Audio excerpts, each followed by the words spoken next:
I know there's a lot of company. What prevents people from charging $100 for the same thing in Yarrow Point that would be $20 in Everett? Mm-hmm.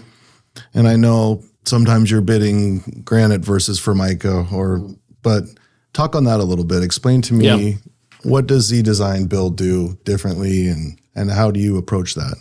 Well, two parts to the question. One is no matter where you live, no matter if you live in the Seattle area specifically, if you live in Kirkland and Medina or whatever area you're in, you're going to get the same quality, same price, no matter what. So that's part one. One, we don't increase our number because we think you have more money. I think that's a terrible thing to do. I really do.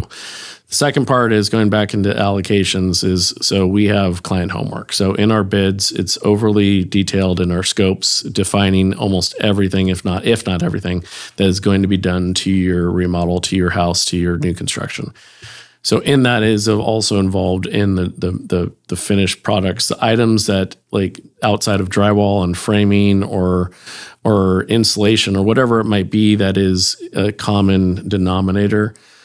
Finishes like, cabinets on your countertops or, plumbing fixtures, electrical fixtures are all put in a given allocation number. So unless you've already defined exactly what you want in those items, we're giving a start point number. So that means, like, for instance, going back to toilets we talked about, $150 toilets, that's usually our allocation starting point number.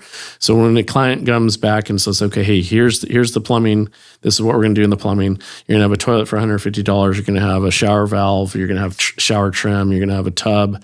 Whatever it is, all those numbers are prefixed with not a selection made as much as just a placeholder number that gets us into say, hey, here's the estimate. And then if you decide to make those decisions, those allocation numbers, those numbers do kind of play in as far as a placeholder, is these numbers are given from items in the past that we have used that are solid, that are, lack of a better way to put it, for us, entry level, but not entry level products. Entry level in the sense of these are the items that I wouldn't go too much lower than this price, but at the same point also know that this product, no matter where you live, in the higher expensive areas or the less moderate, whatever it is, that product is going to be a high quality product. And so starting with those allocations, you're going to have those numbers given in to where when we do sign the contracts or we're working in the design aspect of it, those allocations numbers would alter if a client chooses a $700 toilet. They just have that different change.